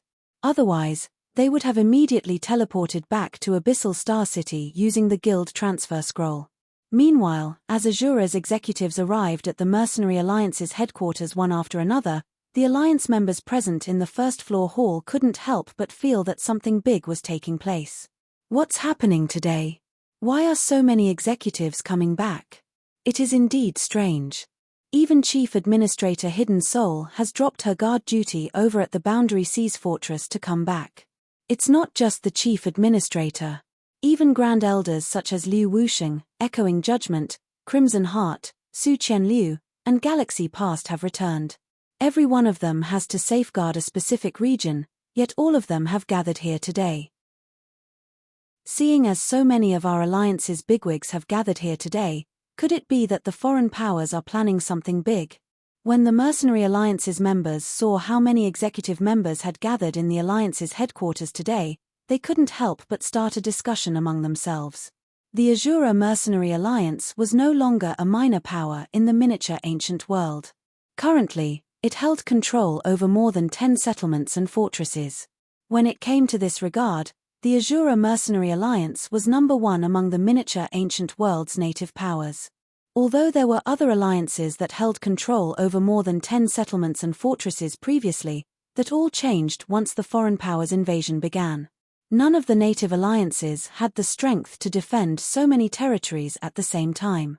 As a result, they had to abandon most of their territories and concentrate their strength on protecting 3 settlements and fortresses. In the corridor leading to the Azura Mercenary Alliance's top-floor conference room, an old man and a middle-aged man walked slowly toward the conference room that only executives of the Azura Mercenary Alliance could enter. Old Liu, what do you think our chances of winning are now that guild leader Black Flame has returned? Galaxy Past asked in a low voice, a hint of anticipation in his eyes. Our chances of winning?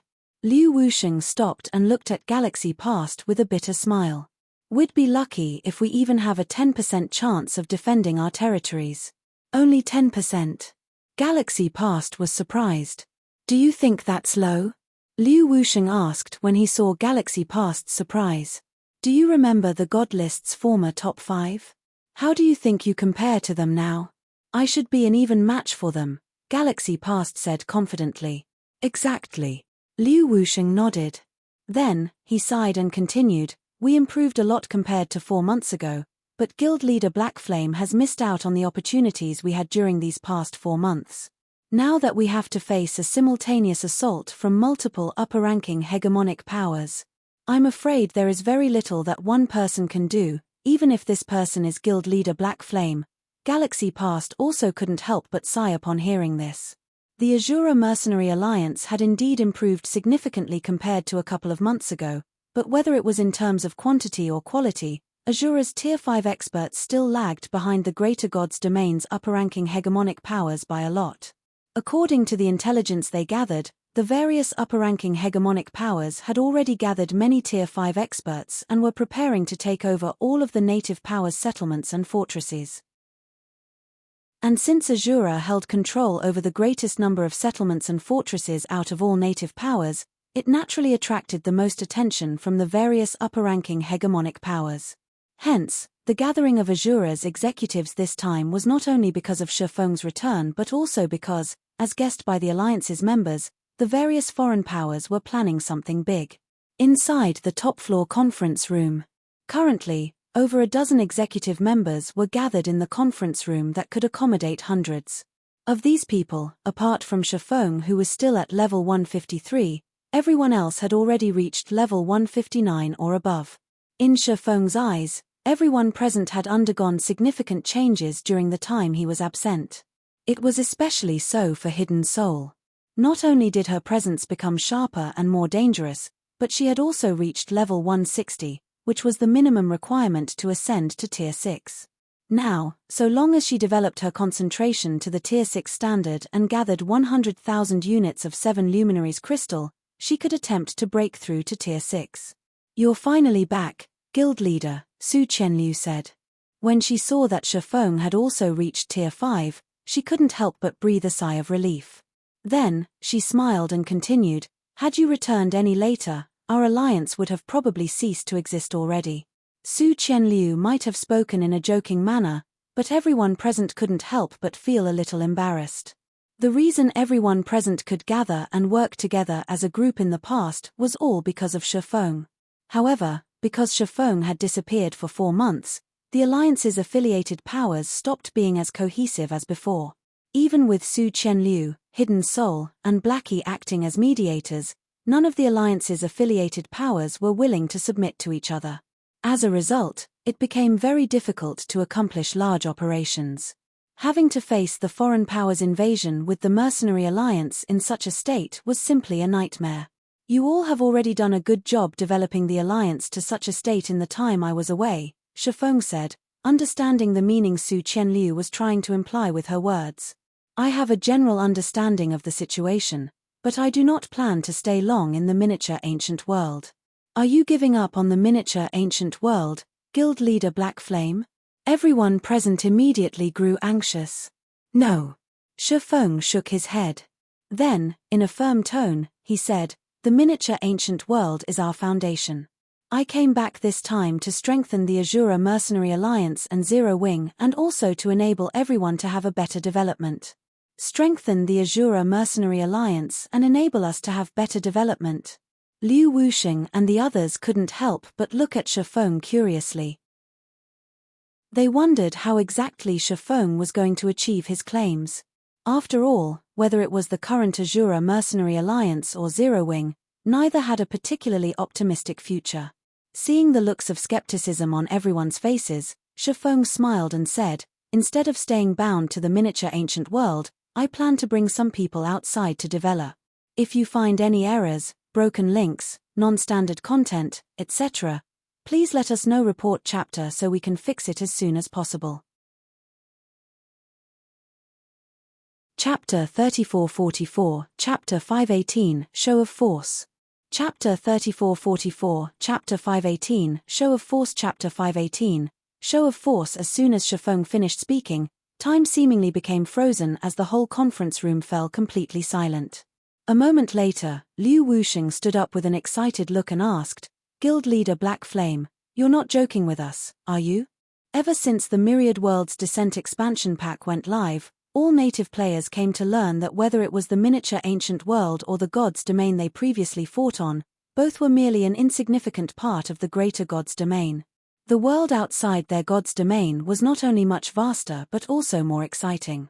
It also provided players with better development opportunities. However, now that the various foreign powers had blocked off the miniature ancient world's world passage, native players had no hope of entering the greater god's domain. While everyone in this conference room was aware that Shifeng had the ability to travel out of the miniature ancient world, the fact that Shifeng could do so didn't mean they could as well. After all, it wasn't easy to get past the world barrier. At this time, Galaxy Past, Crimson Heart, Lin Yaoyu, and Zhui Yarlin also looked toward Shifeng. Although none of them said anything, their eyes exposed their desires. "I'm serious about what I said," Shifeng explained, unsurprised by Liu Wuxing and the others' skepticism. Glimmers and Purple Lights members can attest to this. Hearing Shifeng's words, Liu Wuxing and the others turned to look at a middle-aged knight and a 3-meter-tall muscular man sitting in the corner.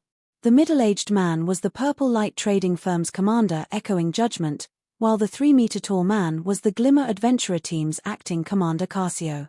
"We can indeed confirm this." Echoing Judgment nodded. "More specifically, that's how we arrived in the miniature ancient world in the first place." With Echoing Judgment and Cassio's confirmation, Liu Wuxing and the others felt a shiver run through their bodies. At the same time, unprecedented excitement appeared in their eyes.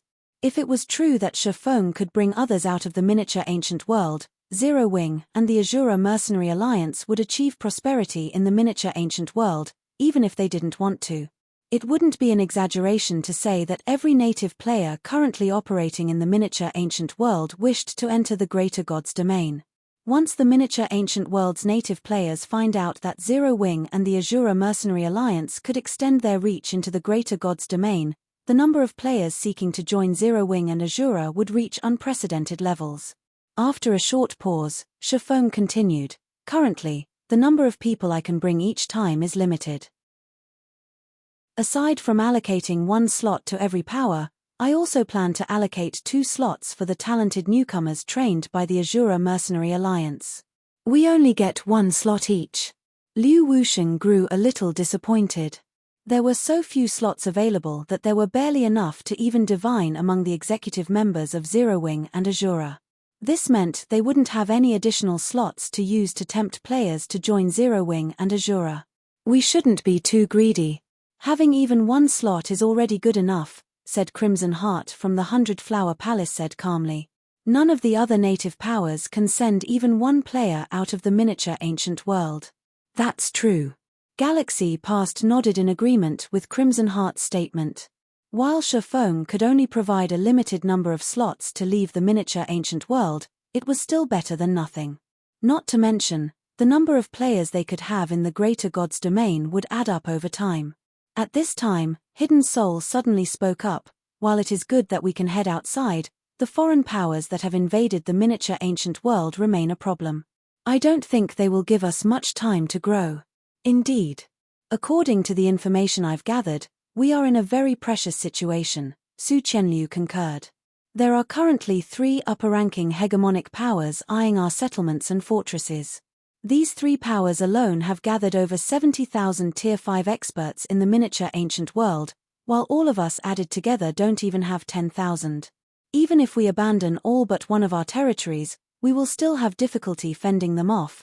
Su Qianliu's reminder poured a bucket of cold water over everyone's heads, bringing them back to reality. The 3 upper-ranking hegemonic powers targeting them had 70,000 Tier 5 players. Even if all of these Tier 5 players were only at the 3rd floor standard, they were still enough to sweep away Zero Wing's and Azura's forces. "You don't need to worry about this," Shifeng calmly said in response. "Which of the 3 upper-ranking hegemonic powers is currently the strongest?" He was well aware of the strength of upper-ranking hegemonic powers thanks to his previous life's experiences. If an upper-ranking hegemonic power didn't need to have a certain number of players defending its settlements and fortresses in the greater god's domain, it could easily mobilize an army of several 100,000 Tier 5 players into the miniature ancient world. After inspecting her data, Su Qianliu answered, "Of the 3, the strongest is the Hades Society. Currently, it has nearly 30,000 Tier 5 players in the miniature ancient world." "Nearly 30,000? That's quite a lot." Shifeng nodded. "Where are they gathered?" "The Hades Society is mainly gathered in Withered Sea City, not far from the World Channel," Hidden Soul answered with an unpleasant expression. "Withered Sea City was originally a monster city that we captured, and it served as a resting place for us in the Dead Ash Sea. But on the first day after the New World Passage opened, the Hades Society took it from us. A city that was taken away." Shifeng laughed when he heard this. "In that case, we'll make a show of force using the Hades Society." "A show of force?" Su Qianliu and the others looked at Shifeng with some confusion. "MHM." Shifeng nodded and stood up. Then, he commanded, "Gather all available Tier 5 experts in Abyssal Star City's Central Plaza immediately. With the current strength of Zero Wing and the Azura Mercenary Alliance, stopping the various foreign powers' invasion would be impossible. If they wanted to develop peacefully in the miniature ancient world, they would need to let the various foreign powers know that Zero Wing and Azura were not opponents to be trifled with. Meanwhile, eliminating the Hades Society was undoubtedly the best way to prove this." After Shifeng issued his command, although everyone present failed to understand what he was trying to do, they still executed his orders accordingly. Immediately, Zero Wing and the Azura Mercenary Alliance issued a call to assemble, and a large number of Tier 5 experts suddenly gathered in Abyssal Star City's Central Plaza. In no time, over 1,000 Tier 5 experts had gathered, and the number continued to increase as time passed, the sight of so many Tier 5 experts gathering sparking the curiosity of Abyssal Star Cities players. At the same time, news of Zero Wing and Azura gathering their Tier 5 experts quickly reached the miniature ancient world's various powers. If you find any errors, broken links, non-standard content, etc., please let us know. Report chapter so we can fix it as soon as possible. Chapter 3445, Chapter 519, Surpassing Expectations. Chapter 3445, Chapter 519, Surpassing Expectations. Chapter 519, Surpassing Expectations. Abyssal Star City, Zero Wing's residence. Ever since Abyssal Star City got promoted into an advanced city, Zero Wing's residence had become one of the city's iconic sites. Not only did it occupy an area of 2 sports stadiums, but it also had a 50-floor guild hall that was over 200 meters tall. Apart from the primordial tower, no other building in the city could match Zero Wing's guild hall in height. Currently, a long line of players could be seen waiting to enter Zero Wing's guild residence. Among them, young men and women made up the majority, and all of them were eagerly talking about Zero Wing. Something big seems to be going on in Zero Wing. So many of its Tier 5 experts have suddenly gathered. I wonder what Zero Wing is planning to do. I recall that the last time Zero Wing conducted a major operation was 2 months ago, when it was attacking a monster nest in the Dead Ash Sea. Back then, the various hegemonic powers only had around 30 Tier 5 experts, yet Zero Wing had mobilized over 100 Tier 5 experts and over 100 ships to capture that nest. That nest also became the location for the Dead Ash Sea's first fortress afterward and solidified Zero Wing's place as the #1 guild in the miniature ancient world. That's right. It was also around that time I thought of joining Zero Wing. It's a pity Zero Wing's requirements are so high. I've never passed the test even once until now. Thankfully, Zero Wing suddenly loosened the requirements for players under 20. I must pass the test today. Indeed. Zero Wing's recruitment conditions are extraordinarily high. Even after Zero Wing has loosened its requirements, newcomers like us still need to reach the Refinement Realm and Truth Realm at the very minimum. Even with all the changes that have taken place in the miniature ancient world, not many players can meet these conditions. When the youngsters waiting in line to take Zero Wing's recruitment test spoke about the loosened conditions to join Zero Wing, they couldn't help but feel a little exasperated. Out of all the native powers operating in the miniature ancient world, Zero Wing's recruitment conditions were without a doubt the highest. To this day, the 5 great super guilds remained existences that corporations in the real world had to do their best to befriend. Yet, even the 5 super guilds only required players to reach the half-step Refinement Realm standard to become normal members. Yet, players needed to reach the Refinement Realm and the Truth Realm to become normal members of Zero Wing. But even with such stringent requirements, everyone still sought to join Zero Wing. This was because Zero Wing's member benefits were unquestionably the best. Particularly, if players could get promoted to an elite member, they would gain the opportunity to train in the Primordial Tower, rapidly improving in all aspects and increasing their chances of creating a high-ranking Tier 5 mana body. Inside the guild leader's office in Zero Wing's residence, Shifeng couldn't help but be a little surprised as he read a detailed report on Zero Wing's current situation. Even with the miniature ancient world's current excellent conditions, few players could get promoted to Tier 5. The average superpower only had several hundred Tier 5 experts. Moreover, the majority of them had only created a Tier 5 silver mana body. Yet, Zero Wing currently had 3,216 Tier 5 expert. This was already comparable to what the various super guilds had on the main continent. Not to mention, out of these 3,216 Tier 5 experts, 70% had created a Tier 5 gold mana body, and 15 had created a Tier 5 epic mana body. Of the 15 players, apart from Shifeng's early companions, such as Su Qianliu, Rampant Blade, Happy Snow, and Firecloud, there were also Zero Wing's rookie geniuses, such as Wu Xiaoxiao, Midsummer, and Jun Luosho, and those who joined Zero Wing later on such as Wordless Ember and Sleeping Quicksand.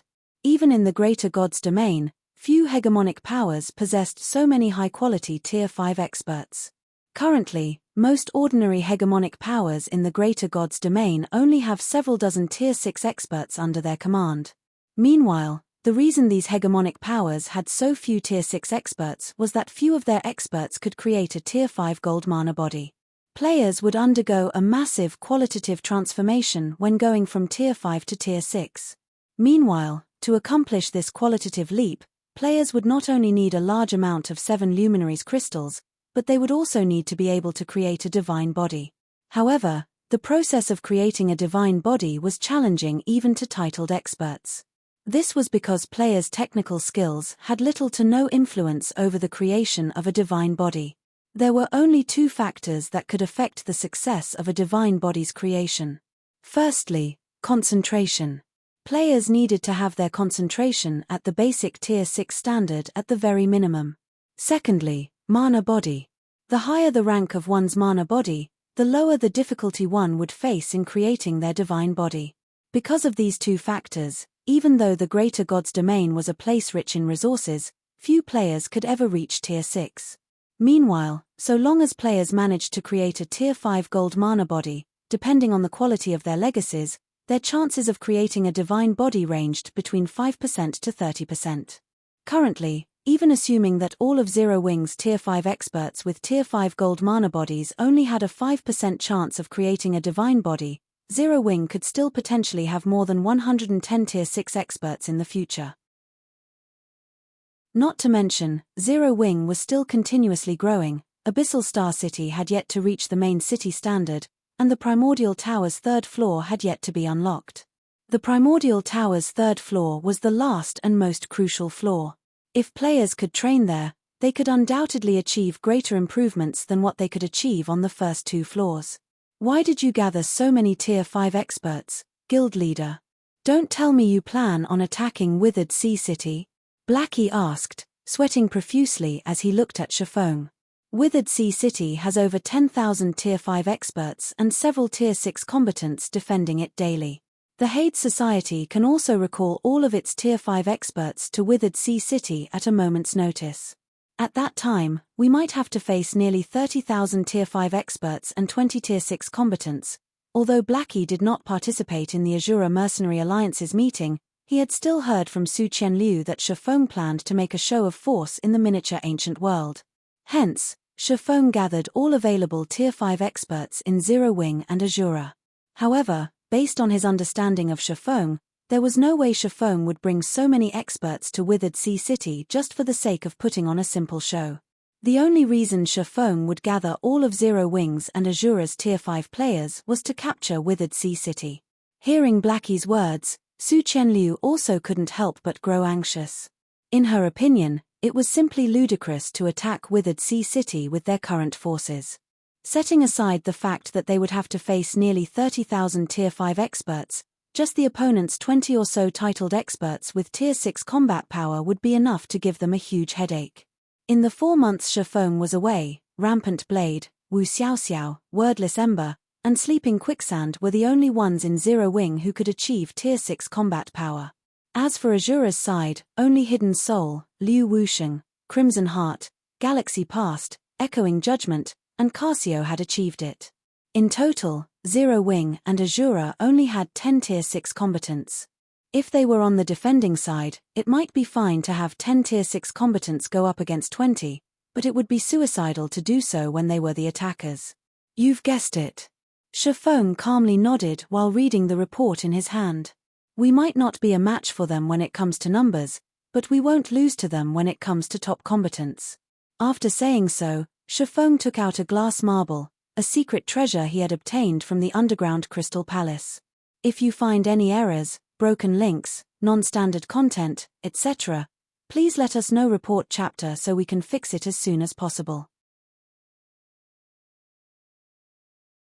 Chapter 3446, Chapter 520, Shocking All Sides.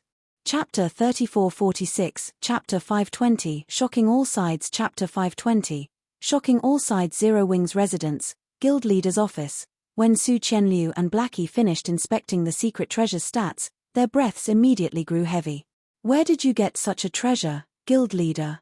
Blackie's eyes were full of shock as he looked at the secret treasure on the table.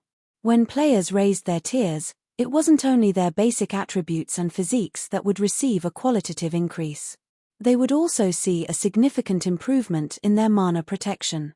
The difference in mana protection was also why players of a lower tier would usually have difficulty damaging players of a higher tier. However, unlike basic attributes and physique, there weren't any weapons, equipment, or tools that increased mana protection. As far as what was currently known in God's domain, the only way players could increase their protection was by raising their tier. Yet, the secret treasure on the table had broken this norm. When equipped, it would increase the user's mana protection. This was simply unbelievable. If even one article can increase mana protection by this much, you can probably become invincible among players of the same tier if you have 3 articles equipped, Su Qianliu commented. Then, she looked toward Shifeng and asked, "Do you have a lot of these secret treasures, guild leader?" One could say that mana protection was the foundation of tier suppression in God's domain. At first glance, the term mana protection would lead one to think that it increased players' resistance toward mana. However, according to research conducted by many lifestyle players, the essence of mana protection was the total volume of mana contained within a player's body. When players raised their tiers, the size of their mana pool would also increase accordingly. Meanwhile, players having more mana in their body would be akin to them being in an environment rich in mana, while players having less mana in their body would be akin to them being in an environment lacking in mana.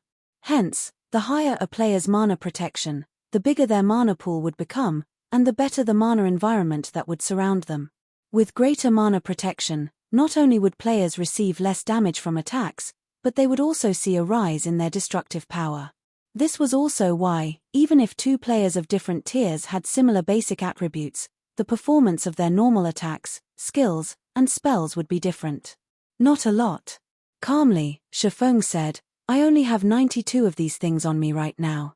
Excluding the Grey Moon and Ice Crystal secret treasure sets, his group had only received 92 common secret treasures from the underground Crystal Palace based on the system's allocation.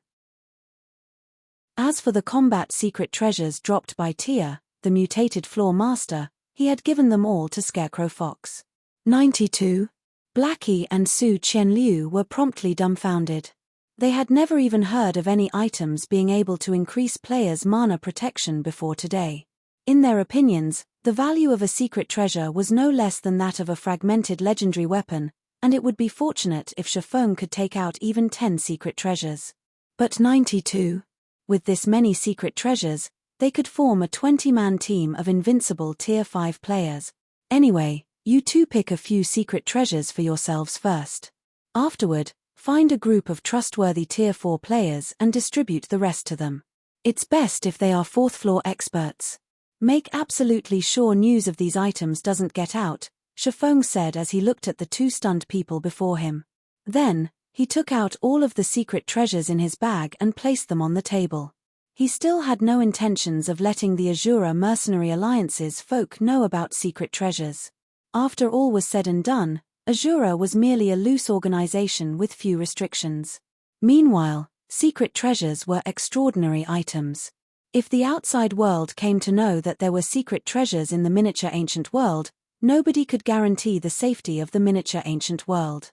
"Leave it to us," Su Qianliu responded, an excited expression appearing on her face when she snapped back to her senses. "We'll make sure everyone who receives a secret treasure signs a God's domain contract. Nobody should even think of leaking this secret." Blackie also nodded, his heart beating with excitement as he looked at the secret treasures on the table. They would be able to create a 20-man team with mana protection rivaling Tier 6 players with all these secret treasures, and once this team made its debut, it would absolutely shock the entire miniature ancient world. Following this, Su Qianliu and Blackie quickly carried out Shifeng's instructions, distributing the secret treasures to Zero Wing's 4th floor experts, such as Firecloud, Midsummer, Happy Snow, Jun Luosho, and others. Meanwhile, when these individuals received their secret treasures and saw their effects, they couldn't help but grow ecstatic. 3 hours later, over 8,000 players gathered in Abyssal Star City's central plaza following Shifeng's command. These were all Tier 5 players of Zero Wing and the Azura Mercenary Alliance. When these 8,000 plus Tier 5 players gathered in the central plaza, Many passers-by couldn't help but stare at them. Many executives of the various powers even went out of their way to come here when they heard that so many of Zero Wing's and Azura's Tier 5 experts had gathered. On the rooftop dining area of a high-end restaurant next to Abyssal Star Plaza. What the heck is the Azura Mercenary Alliance trying to do by gathering so many Tier 5 players? One Step, the Titan Sword of the Divine Hunters Guild, said in displeasure as he swayed the glass of wine in his hand. Currently, One Step was already a level 157, Tier 5 Berserker. Are you worried they'll target Divine Hunters, the level 158, Tier 5 female elementalist sitting across One Step said with a faint smile. I heard that Divine Hunters has been fighting Azura over a 7 luminaries crystal vein in the Dead Ash Sea recently. Maybe Azura has finally gotten fed up and decided to put an end to the fighting once and for all. Glancing at the female elementalist, One Step disdainfully said, "You speak as if Morning Light has never provoked Zero Wing before. If my memories serve me correctly, your people stole a large shipyard from Zero Wing while Zero Wing was busy defending a siege. Isn't that why a big shot like you has come running all the way here now, Melissa?" Dark Banner Melissa of the Morning Light Guild did not refute One Step's words. Instead, she glanced at the various hegemonic powers experts that have gathered around the Abyssal Star Plaza because of the Azura Mercenary Alliance's latest movement. A force of over 8,000 Tier 5 experts was one that no hegemonic power in the current miniature ancient world could afford to ignore. It was especially so since the Azura Mercenary Alliance had quite a few Tier 6 combatants. If Azura's goal this time were to attack Morning Light, it would be an existential battle. At the very least, it would decide whether Morning Light could continue to operate and thrive in the miniature ancient world. Following the collapse of the First World Passage, the miniature ancient world had entered a sealed state. During this period, the Azura Mercenary Alliance, with Zero Wing at its core, had achieved mind-blowingly rapid development. Honestly, if not for the Second World Passage opening, letting the various hegemonic powers mobilize more Tier 5 experts into the miniature ancient world, none of them would even have the qualifications to challenge the Azura Mercenary Alliance. Even so, if the current Azura Mercenary Alliance were hell-bent on targeting a specific hegemonic power, it would be a nightmare for said power. Hence, the miniature ancient world's various hegemonic powers had promptly come running to Abyssal Star City as soon as they heard Azura gathering its Tier 5 experts. While One Step and Melissa were ridiculing each other, a new group of players arrived at the plaza. When One Step and Melissa saw the cloaked male swordsman walking at the front of this group, their eyes immediately widened in disbelief. For most people, they wouldn't have paid much attention to the cloaked swordsman due to his lack of presence. However, for One Step and Melissa, the cloaked swordsman was someone they would never forget. Black Flame. He's actually back. If you find any errors, broken links, non-standard content, etc., please let us know. Report chapter so we can fix it as soon as possible. Chapter 3447, Chapter 521, Black Flame Returns. Chapter 3447, Chapter 521, Black Flame Returns. Chapter 521, Black Flame Returns. Upon overhearing One Step's and Melissa's exclamations, the restaurant's rooftop dining area suddenly fell silent as everyone turned to look at the cloaked swordsman in the plaza. Is he the Azura Sword Emperor, Black Flame? Didn't they say Black Flame disappeared in the World Passage long ago? No wonder Azura is making such a huge commotion. With Black Flame's return, a re-evaluation of the Azura Mercenary Alliance's strength will be necessary. In the current Greater God's domain, few people did not know the name of the Azura Sword Emperor Black Flame. This name was especially well known among the various hegemonic powers. More specifically, this was a name that the various hegemonic powers needed to remember. While the 7 Luminaries Alliance's Luminous Glory list might only be prepared for Tier 4 players of the younger generation, the list encompassed the entire Greater God's domain. Even the simple feat of getting onto the list of 1,000 players was something the various hegemonic powers experts could only dream of accomplishing. In a situation where the Azura Mercenary Alliance already had many titled experts under its command, the sudden addition of the Azura Sword Emperor could cause a qualitative change to Azura's top combat power. Meanwhile, following Shifeng's arrival, some of Azura's members quickly recognized him. Guild leader Black Flame. Am I dreaming? Is Guild Leader Black Flame actually back? This is great. With this, our top combat power will see further improvement. Let's see which hegemonic power will dare to provoke us in the future. So, here's the miniature Ancient World's former #1 swordsman. Many members of Azura were excited to see Shifeng. It was especially so for the older members. They had personally witnessed Shifeng's astonishing accomplishments in the miniature Ancient World, so they had a much better idea of what could come from Shifeng's return. You really guessed it. Riva, a young female knight in her late teens, said excitedly to the female swordsman next to her when she saw Azura's older members recognizing Shifeng. Although Sound Riva had previously guessed that the cloaked swordsman was the Azura Sword Emperor Black Flame, it was only now that this conjecture had received confirmation. The miniature Ancient World's #1 swordsman? While watching Shifeng walk onto the elevated platform in the middle of the plaza, Sound Riva's eyes burned with determination. This title will be mine sooner or later. After becoming Hidden Soul's apprentice, Sound Riva had come to learn of Hidden Soul's unfathomable strength. Yet, even with such unfathomable strength, Hidden Soul continued to hold Black Flame in great esteem. This made Sound Riva curious about Black Flame. Only, after seeing Black Flame in person, Sound Riva couldn't help but be disappointed. This was because Shifeng did not have as powerful and frightening of a presence as she imagined. She couldn't even feel any pressure coming from him as she did with her master Hidden Soul. I wonder what Guild Leader Black Flame has gathered so many of us here for. I heard from an executive that Guild Leader Black Flame seems to be planning to use the Hades Society to set an example. Using the Hades Society to set an example? Doesn't that mean we'll be attacking the Hades Society? Isn't it a little too early for us to be attacking the Hades Society? I heard that they have 5th floor experts. Even if Guild Leader Black Flame is back, we still can't match the Hades Society's 5th floor experts in numbers. We'll be at a disadvantage in top combat power. After learning of Shifeng's return, Azura's members began speculating why Shifeng had gathered so many Tier 5 experts. And when they spoke about the possibility of attacking the Hades Society, they couldn't help but think that Shifeng was acting a little too recklessly. It was indeed good news for Azura that a 5th floor expert such as Shifeng had returned. But the current miniature Ancient World was no longer the same as in the past. Simply being a 5th floor expert could no longer guarantee one a spot among the miniature Ancient World's top 10 players. This was because every upper-ranking hegemonic power that had entered the miniature Ancient World had multiple 5th floor experts under its command, and there were easily more than 10 upper-ranking hegemonic powers operating in the miniature Ancient World. While Azura's members were talking among themselves, both the executives of Azura and the various powers present suddenly started receiving messages and call requests. Did something happen, Soul? Shifeng asked when he noticed a sudden change in Hidden Soul's expression. Something big happened, Hidden Soul said grimly.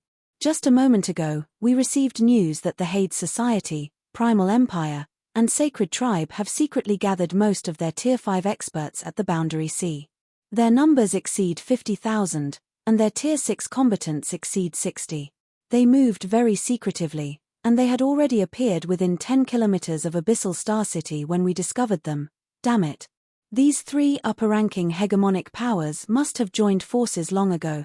All the conflicts they had with each other were nothing but acts to deceive us into letting our guards down. Now that they heard that we've gathered most of our Tier 5 experts in Abyssal Star City, they must be planning to wipe us out once and for all. Liu Wusheng cursed under his breath after reading the latest intelligence report he received. He never thought the 3 upper-ranking hegemonic powers would band together. Before anybody could say anything else, Abyssal Star City's alarm for battle suddenly rang, and numerous magic mirrors appeared above the city. Meanwhile, displayed in these mirrors was the image of several thousand ships. Among them were hundreds of bronze ships and above, and every player riding these warships was at Tier 5. At a glance, the Tier 5 players aboard these ships numbered in the tens of thousands, and the sight of all these Tier 5 experts was shocking to even the battle-hardened experts in Abyssal Star City. Many experts had even forgotten how to breathe. Apart from the thousands of ships sailing across the sea, there were also 3 30-meter-long wyverns flying in the sky. Each of these wyverns carried 20 or so Tier 5 experts, and just the sight of these experts struck fear into the 4th floor experts present in Abyssal Star City. Tier 6 combatants. This was the term that the various 4th floor experts instinctively thought of. However, compared to the several dozen Tier 6 combatants, everyone was more terrified by the sight of the 3 experts helming the wyverns. Of these 3 experts, 2 were men, and 1 was a woman. All 3 looked rather young and did not look like they were even 25 years old. Yet, the sight of these 3 experts had given everyone the illusion 3 deities had just descended onto the mortal world. At this moment, even the various hegemonic powers experts who were in Abyssal Star City to watch the show had fallen silent, all of them wearing looks of disbelief. Sacred Glory experts. If you find any errors, broken links, non-standard content, etc., please let us know. Report chapter so we can fix it as soon as possible. You're tuning in to the Celestial War YouTube channel. Don't forget to subscribe and join us on this journey to catch the most captivating stories,